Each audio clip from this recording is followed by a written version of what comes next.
Hey everybody, welcome to part 2 of the What is a Cover Letter series. We're going to go over in a little more detail of some of the content in a cover letter. Follow up from section number 1 is addressing the question that comes up quite frequently. If I don't have to write a cover letter, if an employer doesn't ask me for a cover letter, do I need to write one? And again, my short answer is no, but my logic here is that cover letter is actually a great way to prep for the interview. And I'm going to walk through 3 key points that you typically address in a cover letter and talk about how they link to some of the fundamental interview questions that we oftentimes encounter in those situations. So, point number 1. What we're doing here is we're emphasizing relevant characteristics and qualifications. In other words, relevant to the position that we are applying for. So we can be talking about our experience. We can be talking about our skills, our education, personality traits, values, sense of own personal mission. These can be work experiences. They can be personal experiences or volunteer experiences. The key here is relevancy. Are they relevant to the position?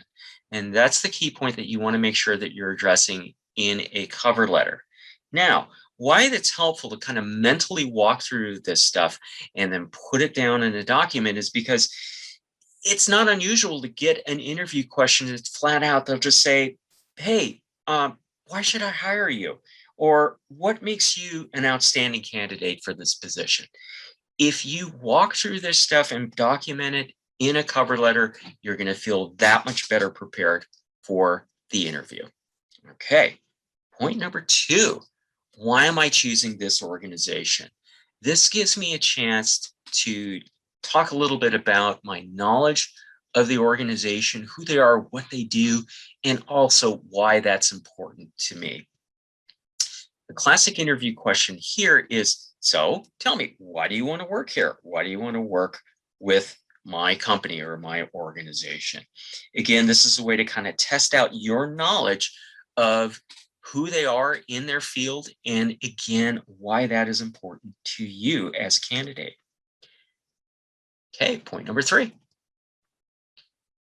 Your reasons for desiring this type of work, this job, ties into the classic interview question, why are you here? Why do you want this job?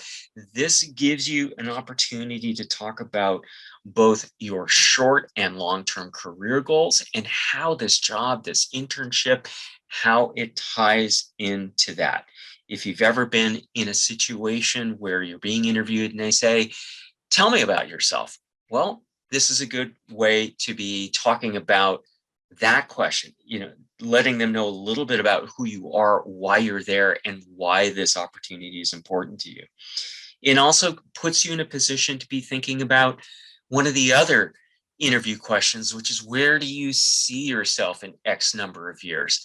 Well, again, by putting this together in a cover letter, it puts you in a position to kind of think some of these things through prior to the interview. It also shows them that you can gather your thoughts well and put those thoughts together in a clear, concise, and comprehensive statement. Okay. One last tip.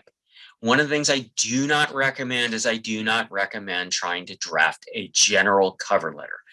It's too hard. If you were to walk into a class and professor sits everybody down and says, okay, write an essay, the first question is going to be, on what? Now, if you don't have a position that you are targeting, it's going to be really hard to draft a cover letter, which is why I don't recommend trying to do a general one. Now, if you want to take one for practice, that's fair. Go ahead and do that. But if you really end up drafting a good cover letter for a practice position, maybe you ought to go ahead and apply. So that's one last kind of food for thought tip. Do keep in mind that we are available to look at your resume, to look at your cover letter, to give whatever constructive feedback we can to make sure that you present yourself in a manner that is professional as possible. All right, so let us know how we can help, and thank you for coming today.